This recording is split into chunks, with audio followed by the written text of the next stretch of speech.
code enforcement? Lori Milano. Okay, William the code Waters. enforcement issue at Holiday House. And it's gonna be a little more broad than just that. Okay.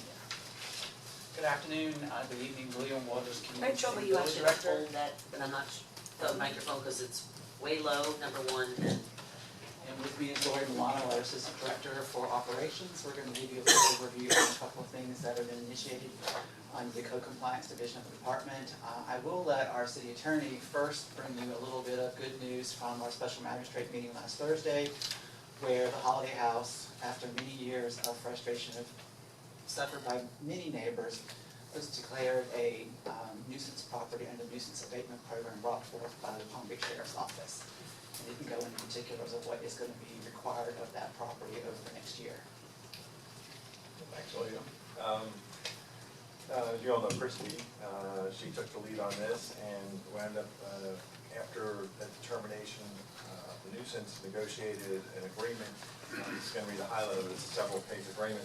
But commencing May 1st, they have to have a special duty deputy on site 8 hours a day on a rotating 24-hour basis. We wanted to rotate it so that they don't know when they're going to be there. It could be any particular 8 hours. It could be morning, afternoon, or evening. And pretty much looking at any illegal controlled substance activity, as with the issues. And if there's no evidence, after a period of time, they can apply to have that reduced to 4 hours. So there'll be a deputy there at least through the end of June, and then there's other schedules for July, October. And basically, if there's any controlled substance there, then they will be required to make other payments, and they'll have to hit that special duty schedule, reintroduce at 8 hours again.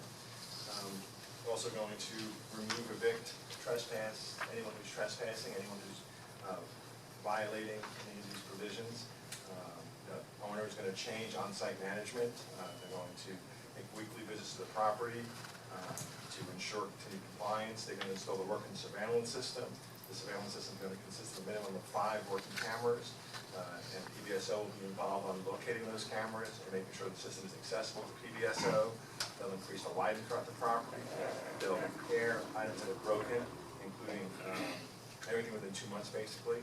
And they'll also remove any weeds, dying landscaping, and improve landscaping. So basically, doing everything you can to improve that property and try and kind of keep the hammer open to make sure that they comply. any questions on the legal side from Commission? I'm going to let Lori describe to you a 2-week initiative that we're beginning as of yesterday involving our proliferation of vehicles on the street. Good evening, Mayor, Vice Mayor, Commissioners. For the next 2 weeks, we're going to take an abbreviated approach in the Community Department of Community Sustainability Code Compliance Division to address the inoperable, derelict, abandoned vessels that are in the public right-of-way.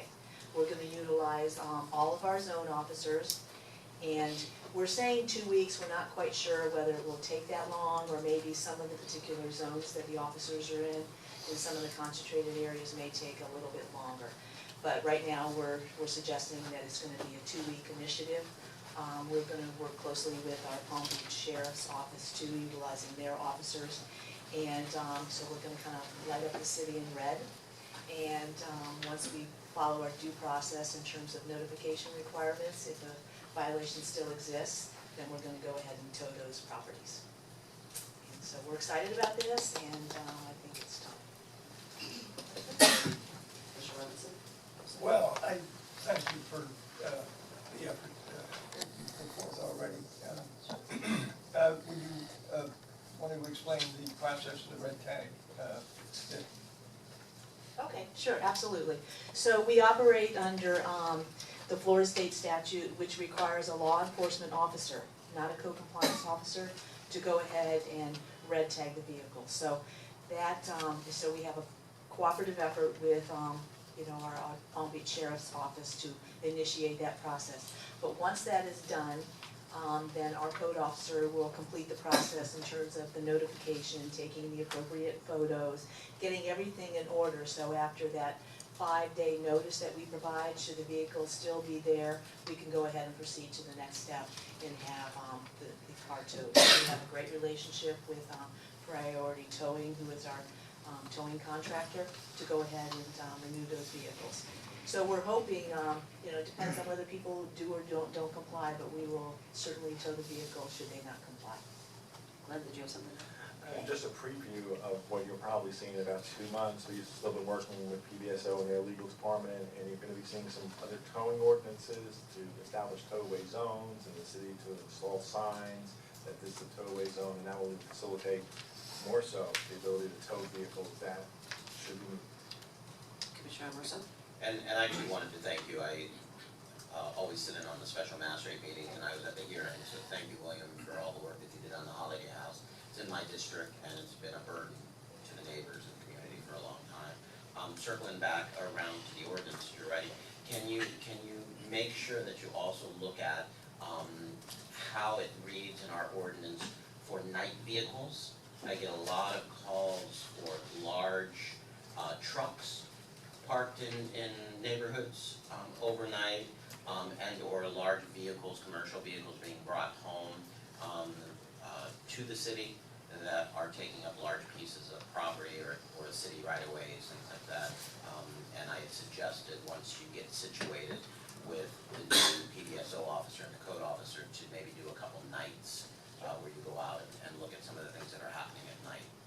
Yeah, absolutely. As we identify, the needs, and I think this is something that the commission has asked for, so we're gonna take an aggressive effort here. And as we get our hands wrapped around this particular concern, then we can address other ones too, and do, other little projects like this as well. Sure. Because I get a lot of calls of Yeah. people parked on their grass or in their front yards at night. I don't quite understand it, but they're pulling their vehicles right up. There's one on North Federal that pulls right up to the front door with a very nice car, and there's a driveway, but they park in the front yard. I don't understand that. Thank you. Vice Mayor? Thank you. I just want to remind everybody, it's my understanding that this towing process basically is an 8-day process. You get 7 days to move the vehicle. 5. 5 days. 5 days. Well, that's even better. So on the 6th day, it's done. Yeah. Yeah, of The course, seventh then day, the neighbors celebrate. Yeah, the notice requirements is 5 days, right? Now, then, of course, we need to, we'll rely on Priority Towing to get out there and accommodate us. And we've already spoken with them, they're on board, so hopefully they'll be able to accommodate multiple tows for us, yes. Thank you. You're welcome. And I want to thank you too for these ordinances moving forward. A lot of people don't realize there are some communities that honestly, fire rescue vehicles can't even get to people and some of the businesses and some of the homeowners because the cars are so lined up and packed up on streets that they can't, and it's been a problem for a long time. So I'm happy to see that we finally have some teeth in an ordinance that we can actually get it, make it happen, and get those cars off the road. So thank you for that. Commissioner Harden? Just one question, on, the number of days that we, or rather there's a process, 5 days, and then we can tow it. Could you give us maybe some sort of quarterly report, as to how long it's taking us to tow the vehicles from the time that we write the, red tag, and, from the time that it's towed, could we get some kind of report back? Yeah, I think it's really important when we take on an initiative like this, and then once it's complete, we look back and see, some of the things that we could have done better, differently, and also see how effective. Absolutely, obviously you're gonna see the fruits of our effort when the streets are clean, right? But I think in terms of numbers too, I think it's important to us to look back at that as well, yes. Awesome. Thank you. And just one thing, William, I know a while back when we were addressing this maybe 2 years ago, there were some businesses that had concerns of that there was no parking and that there were, have we worked with several of the businesses in the areas that had this to get through it? Well, I want to clarify a comment that you made. The initiative that Co-Compliance is dealing with inoperable, abandoned, and derelict vehicles. Okay. Many of the vehicles that are blocking road rights of way are actually operable and will not be covered under this 2-week process. They will have to be dealt with the ordinance that our city attorney mentioned. We need to put up signs saying do not park here. If you do park here, you're going to get towed. And the ordinance that he described covers that. It is a collaboration among parking enforcement and PDSO. So there's going to be a wave of cars that are inoperable leaving, and then later when the new ordinance comes, the cars that are inappropriately parked, even though they're still operable, those will be handled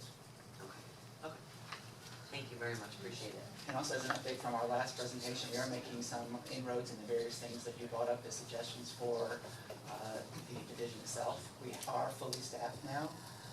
Several people have taken their face level certifications are scheduled this summer, all the way from administrative staff to managerial staff in division. We're making headway on a tenant landlord initiative as you requested, and we're also working with our neighborhood liaison to come up with a program to facilitate an initiative to help those who are unable to really work on their properties themselves by providing resource packages and brochures as to where they might be able to get nonprofit assistance or assistance from the private sector to deal with their code compliance problems. Excellent. City manager? If everyone's good, I just wanted to state it's my intention to have staff come back periodically, because code was such a high priority issue for y'all, along with a couple of other topics at the presentation portion of the meeting, to give you these updates. These were two major initiatives that they've started, but there's a long list of items that came out of our workshop. And I want to compliment William and Yolanda and Lori, especially being the new staff here, getting the good new perspectives in and energy that she's bringing to the table is having an impact on the whole division. And we've got a lot of new employees in this division, as you know, but everyone is pulling together, and I see a real team building here. And you're going to see a lot of good results come out of code, so this is just the beginning. I think we already have. Commissioner Robinson? Okay, Thank you. Thank you. Thank you. all right, moving on